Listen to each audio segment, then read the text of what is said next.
സമാന ക്രോമസോമുകളുള്ള ജീവികളെ കൃത്രിമമായി ബീജസങ്കലനം നടത്തുന്നതിലൂടെ അല്ലെങ്കിൽ സ്വാഭാവികമായി തന്നെ അവരുടെ ഇണചേരൽ സാധ്യമാവുന്നതിലൂടെ നിരവധി പുതിയ ജീവവർഗങ്ങൾ ഈ ലോകത്ത് സൃഷ്ടിക്കപ്പെട്ടിട്ടുണ്ട്. അത്തരത്തിൽ കണ്ടാലും കേട്ടാലും നമ്മളിൽ അത്ഭുതമുണ്ടാക്കുന്ന 10 വിചിത്രമായ ജീവികളെയാണ് ഇന്ന് ഈ വീഡിയോയിൽ പരിചയപ്പെടുത്തുന്നത്. നിങ്ങൾ ഈ ചാനൽ ആദ്യമായി കാണുകയാണെങ്കിൽ ദയവായി സബ്സ്ക്രൈബ് ചെയ്ത് ഞങ്ങളെ പ്രോത്സാഹിപ്പിക്കുക. ഒന്നാമതായി നമ്മൾ നോക്കാൻ പോകുന്നത് ലെപ്പോണിനെ കുറിച്ചാണ്. ലെപ്പോൺ എന്നത് കണ്ടാലും കേട്ടാലും നമ്മളിൽ പേടിയുണ്ടാക്കുന്ന ഒരു ജീവിയാണ്.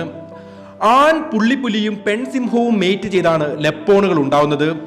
സിംഹത്തിന്റെയും പുള്ളിപ്പുലിയുടെയും ആകാര സവിശേഷതകൾ ഈ ജീവി ഉൾക്കൊള്ളുന്നുണ്ട്. അതായത് തലഭാഗങ്ങൾ സിംഹത്തിൻ്റെതുപോലെയും ബാക്കി ഭാഗങ്ങൾ പുള്ളിപ്പുലിയുടേതുപോലെയുമാണ് ഈ ജീവിയിൽ കാണപ്പെടുന്നത്. രണ്ടാമതായി നമ്മൾ പറയാൻ പോകുന്നത് ഒരു കരടിയെ കുറിച്ചാണ്. ഗ്ലോറാൽ ബെയറുകൾ എന്നാണ് ഈ കരടി വർഗം അറിയപ്പെടുന്നത്. ഇതിന്റെ പേര് സൂചിപ്പിക്കുന്നത് പോലെ തന്നെ പോളാർ ബെയറുകൾ എന്ന ഹിമക്കരടിയും ഗ്രിസ്ലി ബെയർ എന്ന ചാരക്കരടിയും ഇണചേർന്നാണ് ഗ്ലോറാൽ ബെയറുകൾ ഉണ്ടാവുന്നത്.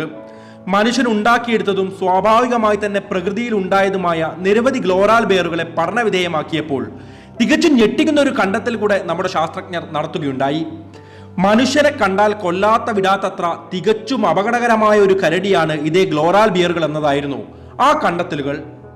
ഇനി മൂന്നാമതായി നമ്മൾ പറയാൻ പോകുന്ന ജീവവർഗമാണ് സോങ്കികൾ. പേര് നമ്മൾക്ക് കേൾക്കുമ്പോൾ തന്നെ നമുക്ക് മനസ്സിലാവും. സോങ്കി എന്ന് പറയുന്നത് സീബ്രയുടെയും ഡോങ്കിയുടെയും ഒരു ക്രോസ് ആണ്. അതായത് കഴുതകളും സീബ്രകളും മേറ്റ് ചെയ്യുമ്പോഴാണ് ഈ ജീവവർഗം ഉണ്ടായി വരുന്നത്. കഴുതകളെ പോലെ നല്ല ഭാരം വഹിക്കാനുള്ള ശേഷി ഈ ജീവവർഗത്തിന് ഉണ്ട് എങ്കിലും ഇവർക്ക് പുതിയ തലമുറയെ ഉൽപ്പാദിപ്പിക്കാനുള്ള കഴിവില്ല. നമുക്ക് സോങ്കികളുടെ പ്രത്യേകത പോലെ തന്നെയാണ് മ്യൂളുകളുടെയും പ്രത്യേകത. സീബ്രയുമായല്ല കുതിരയുമായാണ് ഇതേ കഴുതകൾ മേറ്റ് ചെയ്യുന്നത് എങ്കിൽ ഉണ്ടാവുന്നത് കോവർ കഴുതകൾ അഥവാ മ്യൂളുകളാണ്. അവർക്കും ഇതേ പ്രത്യേകത തന്നെയാണുള്ളത്. നല്ല ഭാരം വഹിക്കാൻ പറ്റും, പക്ഷേ പുതിയ തലമുറയെ ഉണ്ടാക്കാൻ സാധിക്കില്ല. കഴുതയും സീബ്രയുമായും കഴുതയും കുതിരയുമായും മേറ്റ് ചെയ്യുമ്പോൾ ഉണ്ടാകുന്ന ജീവികളെ കുറിച്ച് നമ്മൾ പറഞ്ഞു കഴിഞ്ഞു. ഇനി കുതിരയും തമ്മിൽ മേറ്റ് ചെയ്യുമ്പോൾ ഉണ്ടാകുന്ന സോസ് എന്ന ജീവിയെ കുറിച്ചാണ് നാലാമതായി നമ്മൾ പറയാൻ പോകുന്നത്. മുമ്പ് പറഞ്ഞതുപോലെ തന്നെ സീബ്രയും കുതിരയും തമ്മിൽ മേറ്റ് ചെയ്യുമ്പോഴാണ് ഈ ജീവവർഗം ഉണ്ടായി വരുന്നത്.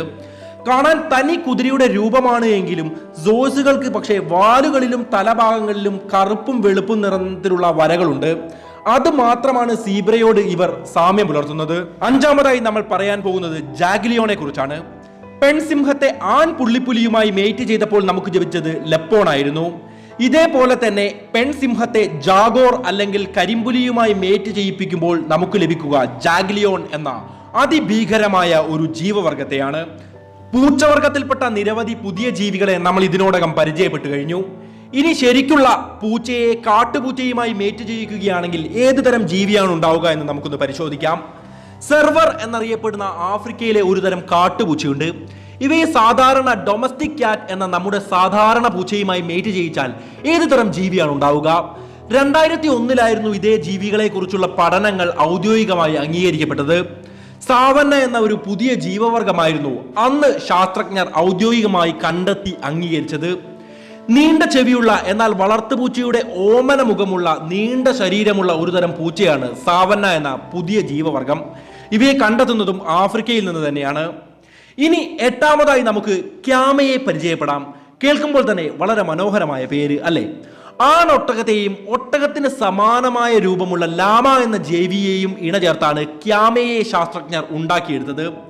1988 ജനുവരി 14 ക്യാമൽ റീപ്രൊഡക്ഷൻ സെന്റർ ഓഫ് ദുബായിലായിരുന്നു ഈ പരീക്ഷണങ്ങൾ നടന്നതും ക്യാമയുടെ ജനനത്തിലേക്ക് വഴിവെച്ചതും. 1998 അമേരിക്കയിൽ മാത്രം 3 ലക്ഷത്തോളം ഉണ്ട് എന്ന് കണ്ടെത്തിയ പുതിയൊരു ജീവവർഗത്തെയാണ് 9ാമത്തെ പോയിന്റിൽ നമ്മൾ പരിചയപ്പെടുന്നത്. വൂൾഫ് ഡോഗ് എന്ന ചെന്നായി പട്ടിയാണ് ഈ 9ാമത്തെ ജീവവർഗം. മനുഷ്യന്റെ ഇടപെടലുകൾ മൂലമല്ല, മറിച്ച് സാധാരണ പട്ടികൾ ചെന്നായികളുമായി സഹവാസത്തിൽ ഏർപ്പെടുന്നത് കൊണ്ടാണ് പ്രകൃതിയാൽ തന്നെ ഇത്തരം നായ്ക്കൾ രൂപപ്പെടുന്നത് എന്നാണ് ഗവേഷകർ പറയുന്നത്. സാധാരണഗതിയിൽ സൈബീരിയൻ ഹസ്കികളെയും ജർമ്മൻ ഷെപ്പേർഡുകളെയും പോലുള്ള ചെന്നായ് സമാനയായ നായ്ക്കളുമായി ചേർന്നാണ് ചെന്നായ്ക്കൾ മേറ്റ് ചെയ്യുന്നത്. ചെന്നായ്ക്കളുടെയും നായകളുടെയും ക്രോസ് ആയതിനാൽ ഇവിടെ സ്വഭാവം എപ്പോൾ എങ്ങനെ മാറുമെന്ന് മുൻകൂട്ടി പറയാൻ പ്രയാസമാണ് എന്നാണ് ഗവേഷകർ പറയുന്നത്. അതുകൊണ്ട് തന്നെ ഇവർ വളരെ അപകടം പിടിച്ച ഒരു ജീവിയാണ്. ഇനി 10ാമതായും അവസാനമായും നമ്മൾ പറയാൻ പോകുന്ന ജീവിയാണ് ലൈഗർ. കേൾക്കുമ്പോൾ തന്നെ നമുക്കറിയാം, സിംഹത്തിന്റെയും കടുവയുടെയും മേറ്റ് ചെയ്യുമ്പോഴാണ് അക്ഷരാർത്ഥത്തിൽ രാക്ഷസീയം എന്ന് വിളിക്കാവുന്ന രീതിയിലുള്ള ഈ ജീവവർഗം ഉണ്ടായി വരുന്നത്. സിംഹത്തിന്റെ തലയും കടുവയുടെ ശരീരവുമുള്ള ഈ ജീവവർഗം അത്യന്തം അപകടകാരിയാണ് എങ്കിലും ഒരിക്കലും മാറാത്ത ശ്വാസ സംബന്ധിയായ പ്രശ്നങ്ങളോടെയാണ് ഈ ജീവവർഗം ലോകത്തേക്ക് ജനിച്ചു വീഴുന്നത്. അതുകൊണ്ട് തന്നെ ഇവർക്ക് ആയുസ് വളരെ കുറവാണ്. വ്യത്യസ്ത ജീവവർഗങ്ങൾ ഇണചേരുമ്പോൾ ഉണ്ടാകുന്ന വളരെ വിചിത്രമായ 10 വ്യത്യസ്ത ജീവികളെ പരിചയപ്പെടുന്ന ഈ വീഡിയോ നിങ്ങൾക്ക് ഇഷ്ടമായി എന്ന് കരുതുന്നു. ഇഷ്ടമായെങ്കിൽ ലൈക്ക് ചെയ്യുക, നിങ്ങളുടെ വിലയേറിയ അഭിപ്രായങ്ങൾ കമന്റ് ചെയ്യുക. അടുത്ത വീഡിയോ മിസ്സാവാതെ ലഭിക്കാൻ ദയവായി സബ്സ്ക്രൈബ് ചെയ്ത ശേഷം അടുത്ത് കാണുന്ന ബെല്ലൈക്കൺ എനേബിൾ ചെയ്യുക. മറ്റൊരു വീഡിയോയുമായി വീണ്ടും കാണാം. നന്ദി, നമസ്കാരം.